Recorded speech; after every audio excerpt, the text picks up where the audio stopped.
반갑습니다. 저는 치유와 회복의 심리학을 강의하는 박상미 교수입니다.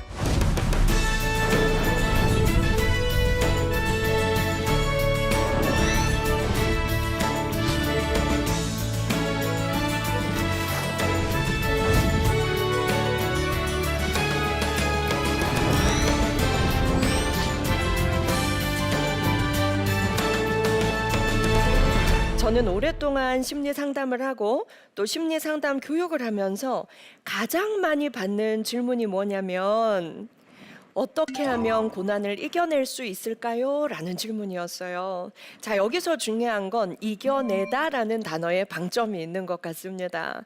내가 살면서 고난을 한 번도 겪지 않을 거야 라고 환상에 빠져 있는 사람은 없는 것 같아요. 우리가 처음 고난을 겪었을 때는 이 고난이 안 끝날 것 같습니다. 그런데 우리가 인생에 연륜이 쌓이고 고통의 터널을 많이 지나올수록 우리에게 하나님께서 주신 지혜가 무엇이냐면 곧 끝난다라는 걸 알기 때문에 좀 더 지혜롭게 우리가 마주하고 좀 더 빨리 그 터널을 빠져나오는 지혜를 갖게 되었다는 것이죠. 그런데 우리가 심리학을 좀 더 공부를 하면 좀 더 지혜롭게 좀 더 빨리 빠져나올 수가 있고 나의 회복의 역사를 통해서 내 가까이에 있는 가족의 회복 그리고 내 이웃의 회복을 도울 수 있는 상처 입은 치유자가 된다는 것이죠. 그래서 오늘 짧은 시간이지만 그 지혜를 제가 성도님들과 나누고자 합니다.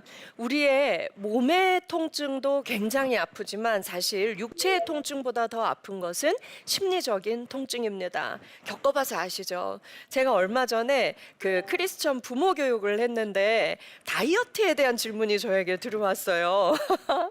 아, 정말 너무너무 살이 찌고 안 빠진다. 그러니까 아이들도 엄마는 다이어트 성공도 못하면서 우리한테 공부하라고 강요하지 마세요. 애가 이랬다는 거예요. 그래서 다이어트에 가장 좋은 게 뭘까요? 물어서 제가 마음고생입니다. 이렇게 알려드렸어요. 그랬더니 모두가 동의하시더라고요.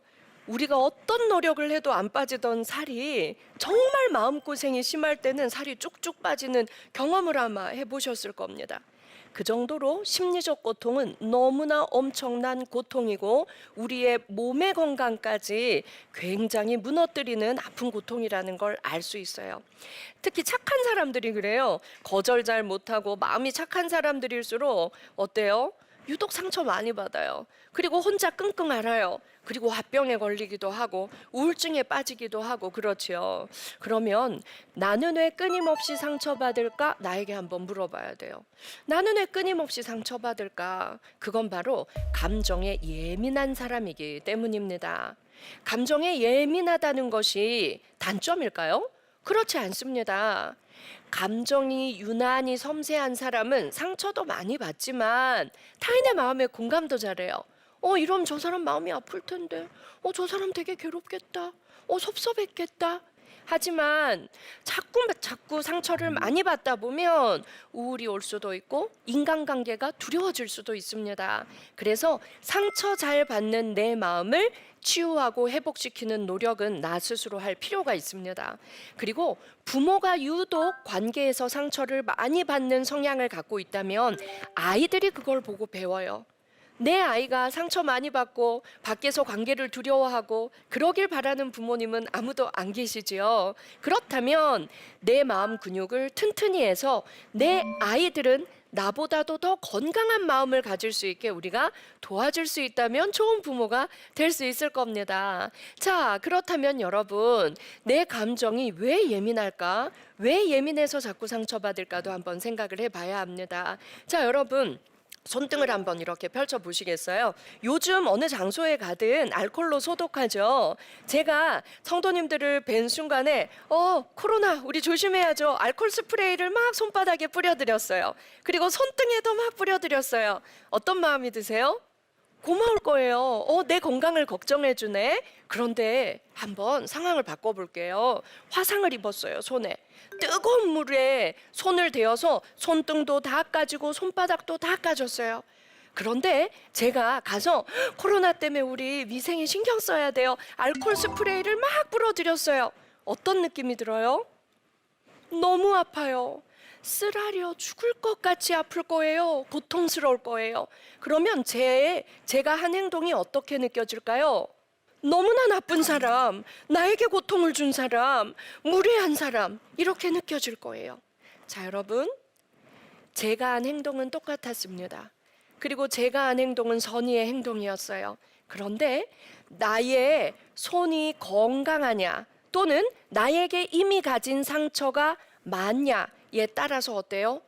내가 받아들인 고통의 강도가 달랐습니다.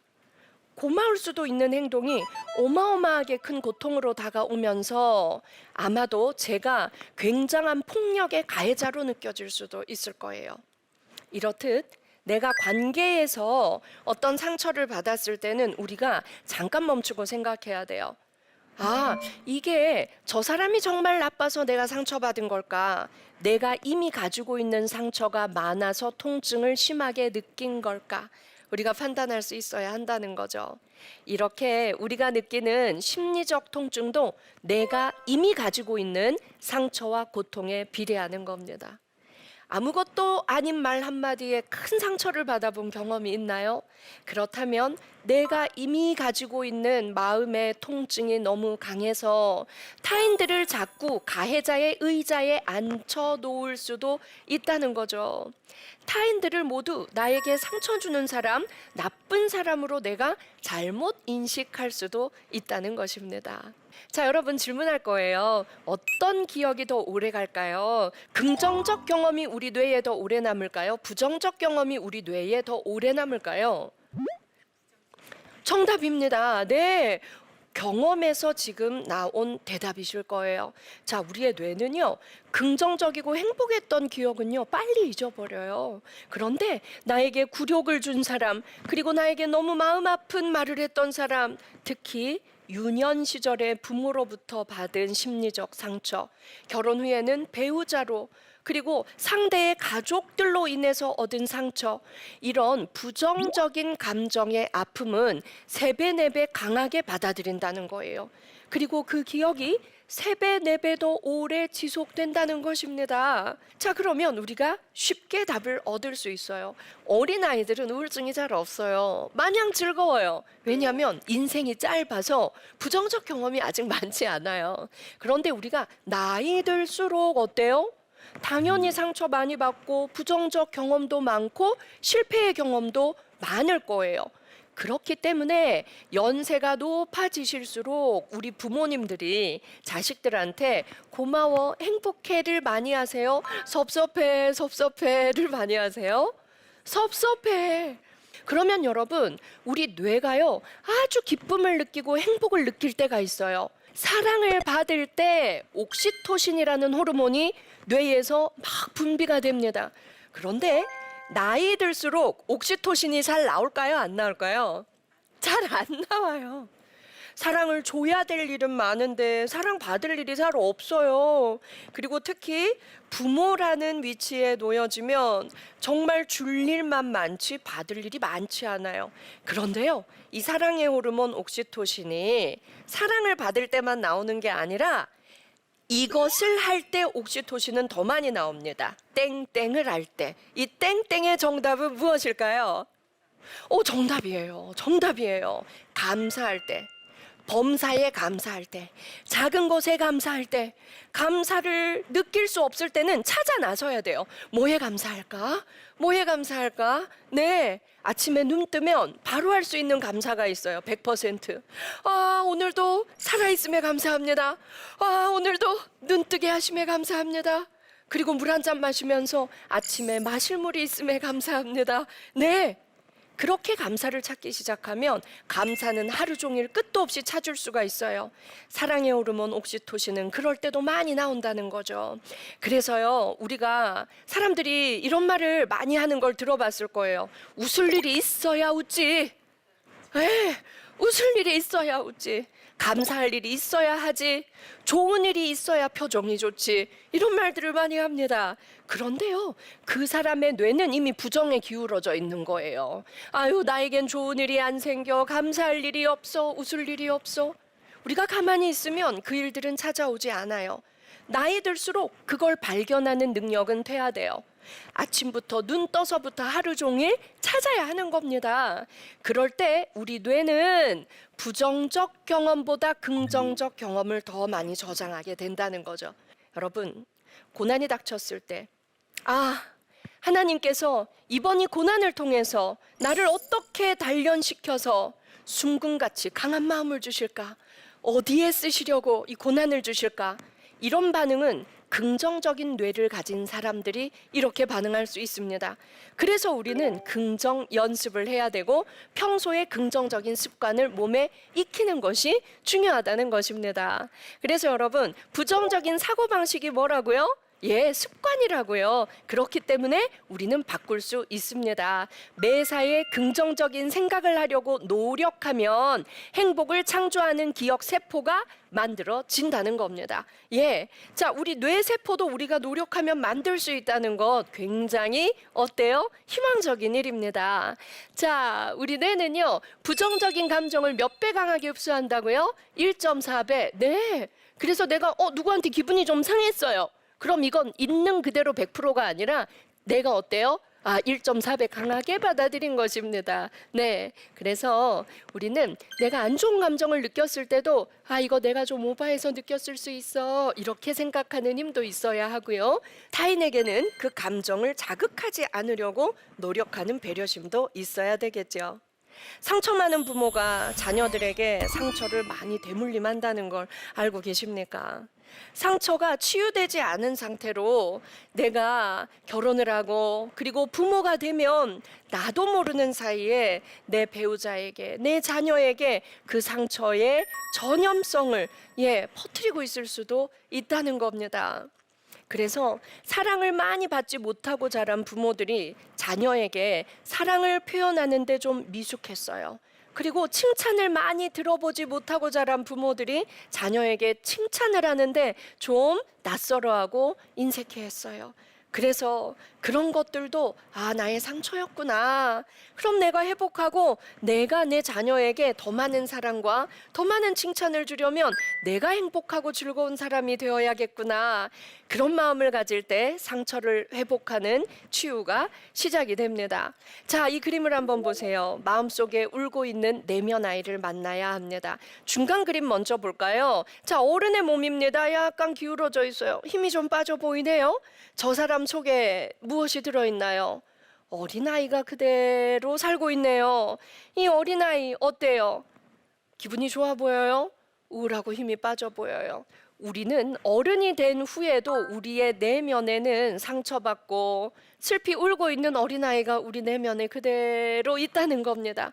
이 내면 아이를 잘 보살펴야 내가 상처에서 빠져나오고 더 행복한 삶을 살 수 있습니다. 그 다음 그림 한번 보시죠. 자, 어때요? 노인입니다. 지팡이를 짚었네요. 한 80대 노인 같아요. 그런데 자기의 그림자를 지팡이로 이렇게 들춰내니까 뭐가 나왔어요?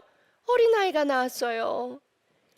내가 노인이 되었을 때도 내 마음속엔 어린아이가 그대로 있는 겁니다. 네. 자, 세 사람이 서 있네요. 여러분, 자, 아빠의 모습이에요. 아빠의 모습이 우울해 보여요. 아빠의 내면 속에 어때요? 내면 아이가, 우울한 내면 아이가 그대로 있지요. 엄마 보세요. 엄마의 마음 속에도 내면 아이가 그대로 울음을 그치지 못한 채 우울한 내면 아이가 있습니다. 둘이 만나 결혼했네요. 아이를 낳았네요. 아이의 모습을 보세요. 어때요? 부모의 마음 속에 있는 내면 아이와 너무나 닮아 있네요. 바로 이겁니다. 내 내면 아이가 행복한가요? 괜찮아요. 참 좋아요. 그런데 내 속에 있는 내면 아이가 울고 있나요? 유년 시절 상처가 많나요? 해결되지 않은 가족들에게 받은 그런 아픔이 있나요? 그럼 치유해야 합니다. 그러지 않으면 내 아이에게 나의 모습이 그대로 가 있을 수도 있겠네요. 그렇다면 상처를 묵혀두고 주변 가족을 원망하고 이것은 내 삶을 하나도 행복으로 이끌 수 없는 거구나. 내가 오늘 이 순간 결단하고 행복의 문을 열어야겠구나 라는 걸 아실 수 있을 겁니다. 내면 아이란 한 개인의 정신 속에서 하나의 독립된 인격체처럼 존재합니다. 그래서 내면 아이 치료는 정말 중요합니다. 자, 이 내면 아이 치료는 거창한 게 아닙니다. 어린 시절의 발달 과정을 통해 형성이 되는데요. 각 발달 단계의 미해결 상태를 발견하는 겁니다. 너가 그때 부모님에게 그런 상처를 입었는데 해결이 안 됐구나. 지금이라도 한번 해결해 볼까? 네. 상처받은 내면 아이와의 직접적인 접촉이 필요합니다. 내가 나와 대화하는 겁니다. 종이를 한 장 펼치고 나는 왜 사람들 앞에 서면 이렇게 떨릴까? 말 한마디가 제대로 안 나올까?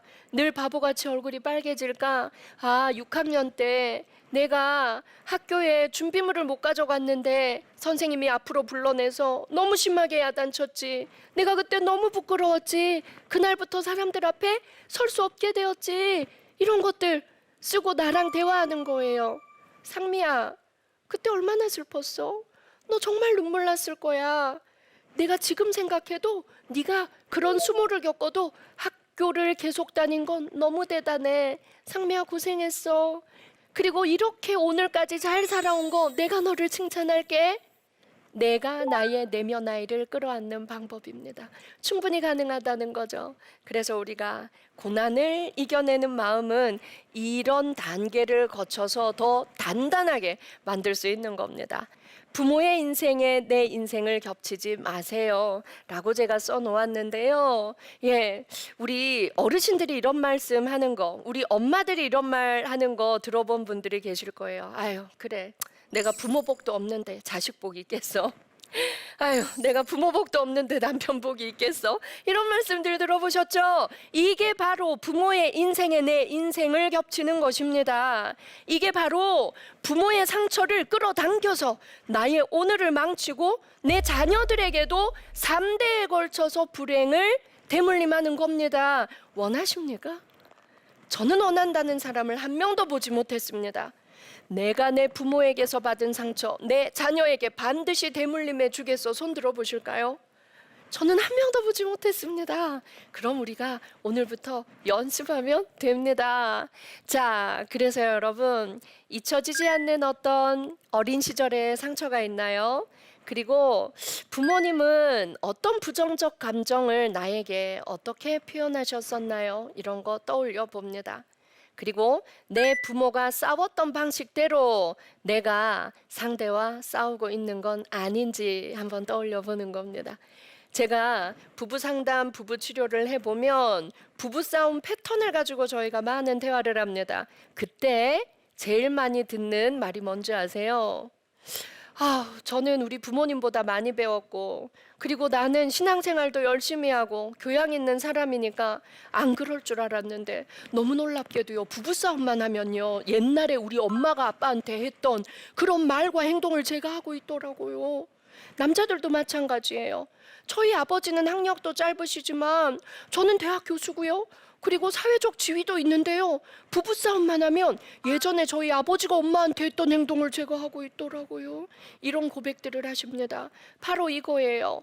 그래서 우리가 부모님이 알게 모르게 나에게 물려준 그런 부정적인 삶의 방식을 내가 답습하고 있는 건 아닌지 그런 것 같다라는 마음이 들었다면 오늘이 기회입니다. 오늘 딱 끊어야 돼요. 그러면 내 자녀의 인생이 바뀝니다. 어떠세요? 해봐야겠다 이런 마음이 드시죠? 그래서 상처의 뿌리 초감정을 돌봐야 합니다. 이 초감정이라는 것이 무엇이냐면 나의 오래된 상처입니다. 내가 내 부모님에게서 느꼈던 아주 부정적이고 아팠던 감정들, 그런 아픔의 감정의 뿌리가 내 내면 속에 있다가 내가 성인이 되고 나의 배우자, 나와 관계 맺는 이웃들, 내 자녀들에게 그 감정이 계속 표출될 수 있다는 거죠. 초감정이 열등감이 많은 부모라면 그 열등감을 내 자녀에게 대물림할 수 있습니다. 내 초감정의 뿌리가 우울이라면, 어려서부터 내가 우울을 많이 느꼈다면 내 주변 사람들에게 그 우울을 또 많이 전파할 수가 있는 거지요. 그래서 우리는 내 감정을 돌보고 아픔을 돌보는데 가장 먼저 우선해야 합니다. 그래서 여러분, 우리가 생각해 보면요, 내가 내 아픔을 잘 돌봐야 내 이웃과 가족을 잘 돌볼 수 있기 때문에 우리가 나의 행복을 위해서 더 많이 투자해야 됩니다. 맛있는 게 있을 때 누구에게 양보하지 마세요. 누가 먼저 먹을까요? 내가 먼저 먹어요. 내가 행복해야 그 행복을 더 전파할 수 있기 때문입니다. 그리고 내가 어떤 즐거움을 느끼는 일, 감사함을 느끼는 일에 어때요? 더 부지런해져야 합니다. 아까 제가 뭐 할 때 사랑의 호르몬 옥시토신이 많이 나온다고 했지요? 감사할 때, 여러분, 감사하는 습관을 가지고 또 타인에게 뭔가를 나눌 때 우리는 어때요? 행복을 느끼고 또 감사해요라는 인사를 많이 듣게 됩니다. 더할 나위 없이 좋죠. 그래서 우리가 긍정적인 마음을 많이 느끼는데 정말 좋은 것 중에 하나는 또 봉사하는 것입니다. 타인에게 많이 나누자라는 것을 잊지 마십시오. 그래서 아까 제가 제안한 치유와 회복의 글쓰기를 오늘부터 더 열심히 해보시기를 권장합니다. 글에는 인생을 살리는 힘이 있습니다. 그래서 저는 심리 치유를 할 때 글쓰기 치유를 굉장히 많이 활용을 하는데요. 나 스스로 나를 치유하는 치유자가 될 수 있는 가장 좋은 방법입니다. 이건 저희 엄마의 일기장입니다. 5년 전부터 저희 어머니는 매일매일 일기를 쓰십니다. 그리고 자서전 쓰기를 시작하셨어요. 벌써 수많은 노트에 자기의 인생을 정리하고 있습니다. 5살의 이야기부터 오늘날까지의 이야기를 쓰고 계세요. 저희 어머니가 일기를 쓰기 전까지는 우울이 많고 불면증이 심한 사람이었습니다. 그리고 나의 인생은 너무 힘들고 고난이 많았어 라고 늘 얘기를 많이 하셨어요. 그런데 저 글쓰기 과정을 통해서 자기와대화하는 법을 익히셨어요. 그러면서 어떤 단어들이 많이 나오냐면 고생했어, 잘 살았어, 올해 74 되셨거든요. 내가 지나고 보니까 참 행복한 사람이었어. 이제야 발견할 수 있게 되신 겁니다. 그래서 저희 어머니는 일기를 쓰는 5년 동안 얼굴이 바뀌고 전혀 딴 사람이 된 것 같아요. 그리고 곧 어머니가 쓴 동화책이 나옵니다.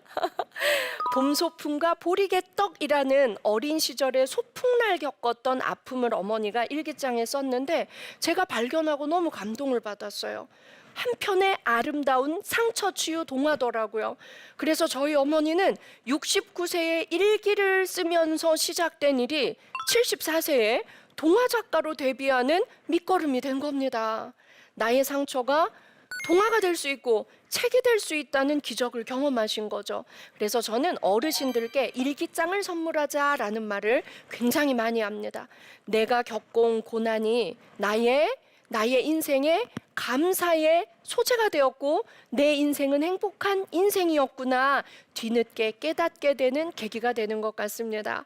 자, 여기에 나와 있는 편지는요, 저희 외할머니가 90세가 다 돼서 돌아가실 때 처음으로 딸인 저희 엄마한테 쓴 편지입니다. 처음이자 마지막으로. 이 편지에는요, 사랑한다는 단어가 한 번도 안 나옵니다. 저희 엄마는 살면서 한 번도 못 들어봤대요. 그런데 이 편지에 가장 많이 나오는 단어가 뭔지 아세요? 미안하다예요. 수가 미안하다, 미안하다. 그게 잘 키우는 건 줄 알고 한 번도 칭찬하지 않은 거 미안하다. 고생시켜 미안하다. 그런데 이 편지를 읽고 저희 엄마는 3박 4일을 우셨어요. 그리고 이거 사진 한 번 찍는데 10만 원을 저에게 받아가셨습니다. 내 인생의 가장 귀중한 가보라고. 네, 여러분 이미 내 자녀에게 너무 많은 잘못을 하신 것 같습니까? 실수한 것 같습니까? 미안한 마음이 듭니까? 괜찮아요. 편지를 쓰십시오. 그러면 내 자녀에게 큰 위로가 될 것이고, 그리고 내 자녀는 앞으로 태어날 내 손주, 손녀들에게 이거 우리 엄마가 나한테 준 편지다. 사진 찍을 거면 10만 원 내. 이건 우리 집 가보다. 자랑스럽게 우리의 가보로 대물림할 수도 있는 겁니다. 여러분, 저는요, 탄광촌에 있는 할머니들이 저희 엄마의 일기장 이야기를 방송에서 듣고 저를 요청하셨어요. 우리도 일기 쓰고 싶은데, 우리도 자서전 쓰고 싶은데, 우리도 인생에 한이 너무 많은데 선생님 한번 와주세요. 제가 강원도 상동까지 몇 년 전에 달려갔습니다. 그런데 너무 놀라웠던 건 저 할머니들의 대부분은 글을 모르셨어요. 전 깜짝 놀랐어요. 자서전 쓰고 싶어, 일기 쓰고 싶어 모이셨는데 글을 모르시는 거예요. 근데 할머니들이 말하셨어요. 우리가 그냥 말로 하면 안 될까요? 우리도 우리 인생을 정리해 보고 싶은데요. 글을 쓸 수 있는 분들은 직접 쓰게 했고 쓸 수 없는 분들은 제가 다 받아 적었습니다. 저분들은 모두가 자기의 인생을 입으로 말하고 그 과정을 통해서 내 인생의 고난이 헛되지 않았다라는 의미를 발견하기 시작하셨어요. 고난을 잘 이겨온 나를 칭찬할 수 있게 되신 거예요. 그 다음 일어난 변화가 뭔지 아십니까? 선생님, 저 한글 배울래요. 한글을 배워서 제가 죽기 전에 제 손으로 글을 쓸래요. 그리고 저 마을에 한글을 배우는 모임이 생긴 겁니다. 우리의 뇌는 언제든지 긍정을 받아들이고 언제든지 좋은 해석을 할 수 있는 능력을 가지고 있어요. 우리에게 용기가 필요할 뿐입니다. 여러분 어떠신가요? 오늘의 이야기를 통해서 내 마음에 오늘 저거부터 시작해 봐야 되겠다. 내가 오늘부터 적어낼 수 있겠다 라는 마음에 확신이 든 게 있으실 겁니다. 그렇다면 내 인생의 변화가 시작되었고 나는 내 가족과 내 이웃의 치유자가 될 수 있는 준비가 된 것입니다. 오늘 제 강의는 여기까지입니다. 이제 여러분들의 질문을 받겠습니다. 네, 말씀하시죠. 잔소리로 사람이 바뀌지 않는다는 거를 잘 네? 알면서도 부모로서 내 아이들에게 끊임없이 잔소리를 하게 되는데요. 네. 좋은 방법이 없을까요? 제가 질문할게요. 어떨 때 자녀들한테 잔소리를 하게 되세요? 어떤 날의 결과들이 안 좋게 나왔을 때 네. 바로 잔소리를 하게 되는 것 맞아요. 같아요. 그런데 미워서 비난하고 싶은데 목적이 있나요? 아니면 이 아이의 행동을 좋게 고쳐서 밖에서 사람들한테 더 사랑받았으면 좋겠다라는 소망이 있으세요? 네, 후자의 마음이 후자지요. 많죠. 바로 이거예요. 여기에 답이 있는 거예요. 생각을 말하지 말고 소망을 말하면 됩니다. 자, 우리 한번 따라해 볼까요? 생각을 말하지 말고 소망을 말하세요. 네, 아이들은 아무리 부모의 의도가 좋더라도 너 지금 그렇게 말한 건 너무 예의 없는 거야. 너 교회 가서 그러면 성도님들이 깜짝 놀라. 너 평소에도 이렇게 인사를 안 하니? 이렇게 말하면 엄마의 마음속에 소망이 뭔지를 알더라도 비난받았어 라고 생각하게 됩니다. 그러면 뇌에서 행동의 스위치에 불이 안 올라가요. 그 행동을 하고 싶지 않아요. 그래서 숨 한 번 크게 들이쉬고 내뱉으면서 생각을 말하지 말고 소망을 말하자. 소망을 먼저 말하는 거예요. 아들, 엄마 걱정돼. 너 밖에 나가서도 이럴까 봐. 우리 아들이 얼마나 괜찮은 아들인데 근데 밖에 나가서 이렇게 말하고 행동하면 사람들이 오해할 수도 있다? 그래서 오해할까 봐 엄마 엄청 걱정돼. 이렇게 소망을 바로 말하는 거예요. 예, 그러면 아이들의 뇌에서 어떤 일이 일어나냐면 엄마가 나를 좋게 평가하네. 엄마가 나를 걱정하고 있네. 엄마의 소망을 들어줘야지 라고 느낄 때 행동의 스위치에 불이 올라갑니다. 그러면 같은 내용이지만 전혀 다르게 아이에게 전달될 겁니다.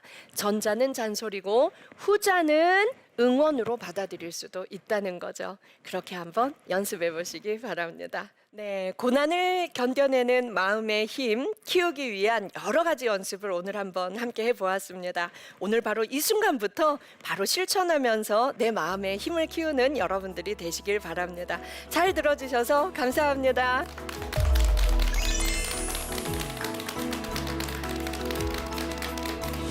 오늘 강의의 제목은 고난 속에서 내 마음을 단련하는 법입니다. 자, 우리의 뇌는요, 긍정적이고 행복했던 기억은요, 빨리 잊어버려요. 그런데 부정적인 감정의 아픔은 3배, 4배 강하게 받아들인다는 거예요. 그리고 그 기억이 3배, 4배 더 오래 지속된다는 것입니다. 자, 그러면 우리가 쉽게 답을 얻을 수 있어요. 긍정적인 경험을 3배, 4배 더 많이 해야만 우리 뇌는 어때요? 부정으로, 우울로, 상처의 구렁텅이로 빠지지 않는 겁니다. 그런데요, 특히 사랑을 받을 때 옥시토신이라는 호르몬이 뇌에서 막 분비가 됩니다. 이 사랑의 호르몬 옥시토신이 사랑을 받을 때만 나오는 게 아니라 이것을 할 때 옥시토신은 더 많이 나옵니다. 감사할 때, 범사에 감사할 때, 감사를 느낄 수 없을 때는 찾아 나서야 돼요. 뭐에 감사할까? 뭐에 감사할까? 그럴 때 우리 뇌는 부정적 경험보다 긍정적 경험을 더 많이 저장하게 된다는 거죠. 우리는 어른이 된 후에도 우리의 내면에는 상처받고 슬피 울고 있는 어린아이가 우리 내면에 그대로 있다는 겁니다. 종이를 한 장 펼치고 상미야, 그때 얼마나 슬펐어? 그리고 이렇게 오늘까지 잘 살아온 거 내가 너를 칭찬할게. 내가 나의 내면 아이를 끌어안는 방법입니다. 그래서 아까 제가 제안한 치유와 회복의 글쓰기를 오늘부터 더 열심히 해보시기를 권장합니다.